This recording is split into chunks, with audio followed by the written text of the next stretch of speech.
네, 안녕하십니까. 오늘도 일상기도회로 함께 하나님의 말씀 앞에 서고자 합니다. 오늘 본문은 느헤미야 6장 1절에서 14절까지로 성벽 완공을 앞둔 결정적인 시점에서 느헤미야에게 집중되는 영적인 공격과 그가 그것을 어떻게 믿음으로 대처하는지에 대한 내용을 기록하고 있습니다.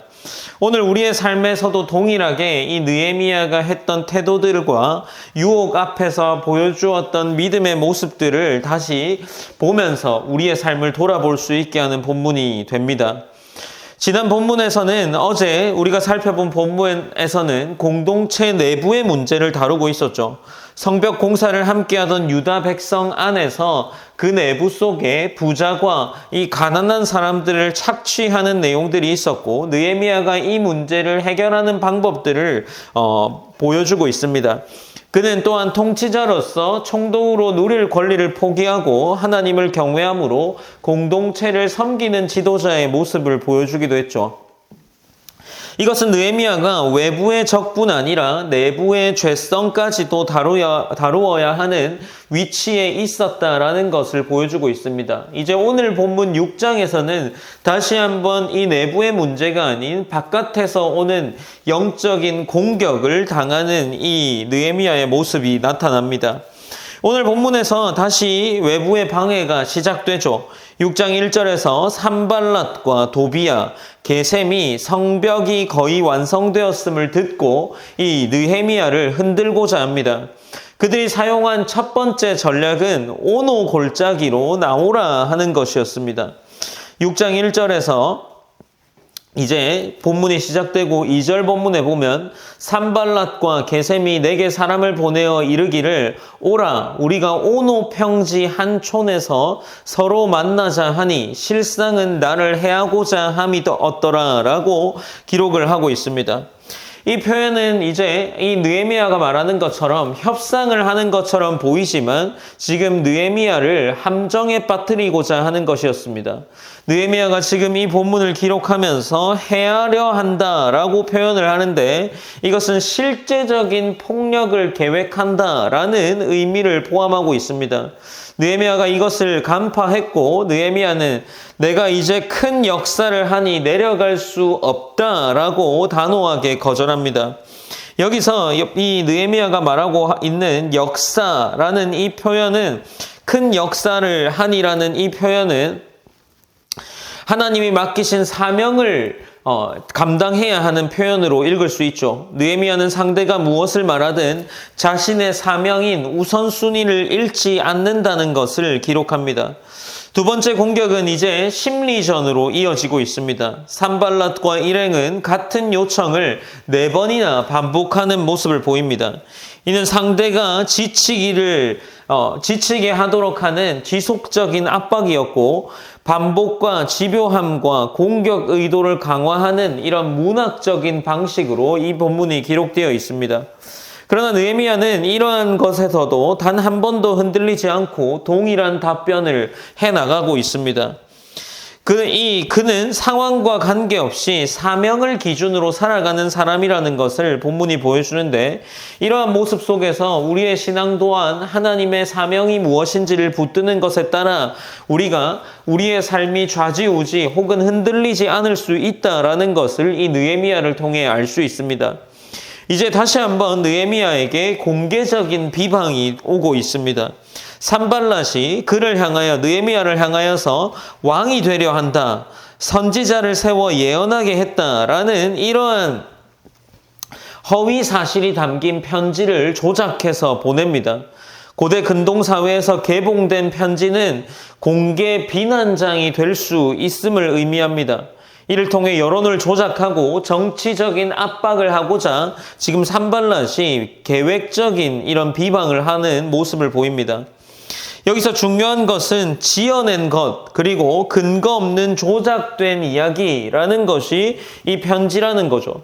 느헤미야는 이 비방 앞에서도 두려워하거나 억울함을 변명하지 않습니다.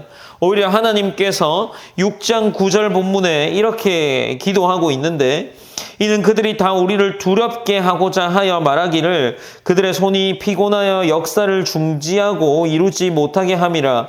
이제 내 손을 힘있게 하옵소서라고 기록을 합니다.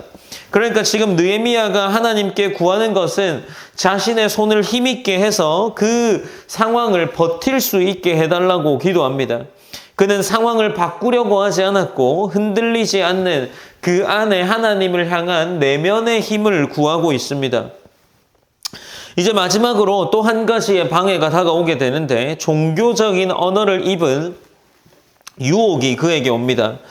이제 스마야가 이 느헤미야를 향해서 성전으로 피하라라는 그러한 기록이 등장하고 있습니다.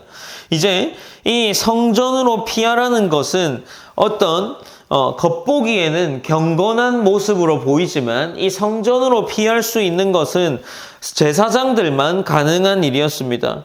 피하다는 것은 스마야의 말에게 성전 규례를 어기게 하는 이 느헤미야로 하여금 성전 규례를 어기게 하는 그런 의도를 가진 것이었습니다.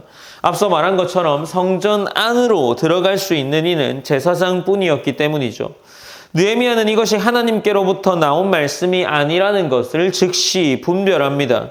그리고 이제 이 느헤미야의 모습을 볼 때 우리가 깨달을 수 있는 것, 얻을 수 있는 것은 종교적인 언어를 사용한다고 해서 모두 하나님이 우리에게 주시는 말이 아니라는 거죠. 느헤미야는 하나님은 이런 말씀을 하지 않으신다라고 하며 속지 않습니다. 결국 느헤미야는 모든 위협과 음모를 분별하고 거절하죠. 그는 사람들의 평가보다 하나님 앞에서의 정직함을 더 중요하게 여겼고 두려움보다 사명을 붙들었습니다. 이제 14절에서 그는 마지막으로 나를 위하여 벌하소서라는 말로 이제 기록을 이어나가는데 오늘 본문 14절입니다. 내 하나님이여 도비아과 선발랏과 여선지자 노야다와 그 남은 선지자들 곧 나를 두렵게 하고자 한 자들의 소행을 기억하옵소서라고 기록하면서 그들이 벌받기를 기도하고 있습니다. 하나님께서 공의를 행하시는 분이라는 것을 이제 보여달라는 것을 하는 신앙 고백인 거죠. 느헤미야의 시선은 여러 가지의 방해와 그들이 이 느헤미야를 향한 이 압박을 했지만 여전히 그의 시선은 하나님을 향해 있었습니다. 곧 느헤미야는 사명을 받았고 그 사명에 집중된 삶의 모습을 보여주고 있는 거죠. 우리가 오늘 본문도 동일하게 우리가 고민해 볼 부분을 줍니다.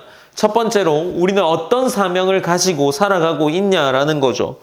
우리가 하나님을 향한 분명한 확신과 내가 이끌어가고자 하는 삶의 방향이 있다면 우리는 그 믿음 안에서 흔들리지 않아야 합니다. 그렇게 우리가 오늘 기도할 때 하나님 내가 우리의 삶 가운데 어떤 유혹과 압박 속에서도 하나님의 사명이 확실한 자, 그런 하나님의 사명을 받은 자로 살아갈 수 있기를 기도합시다. 그리고 두 번째로는 겉으로 거룩해 보이는 말과 상황들이 있을지라도 이 느헤미야가 참과 거짓을 분별하며 하나님의 뜻을 따랐던 것처럼 우리 가운데에도 이런 참과 거짓을 분별할 수 있는 그런 영적인 분별력이 있는 신앙이 되도록 기도하며 나아갔으면 좋겠습니다. 제가 기도함으로 오늘 일상기도회를 마무리하겠습니다. 사랑의 하나님 감사합니다. 하나님 오늘도 또 일상기도회로 하나님께 나아갑니다. 하나님 우리가 함께 고백하고 또 함께 나아가는 이 말씀처럼 하나님 앞에 세워져 가는 하나님 그런 신앙이 될 수 있게 하시고 또한 느헤미야가 영적인 분별력을 가지고 그의 신앙을 이끌고 사명을 붙잡고 살았던 것처럼 우리 가운데에도 사명의 확신과 또 분별력을 허락하셔서 우리가 하루하루를 살아갈 때 어떠한 유혹이나 문제 가운데 우리의 신앙이 흔들리는 것을 경험하지 않고 그러한 유혹 가운데 더 하나님께 도우심을 구해서 우리가 하나님 앞에 더 거룩하게 사명을 붙잡은 자의 삶의 모습으로 살아갈 수 있도록 인도하여 주시옵소서.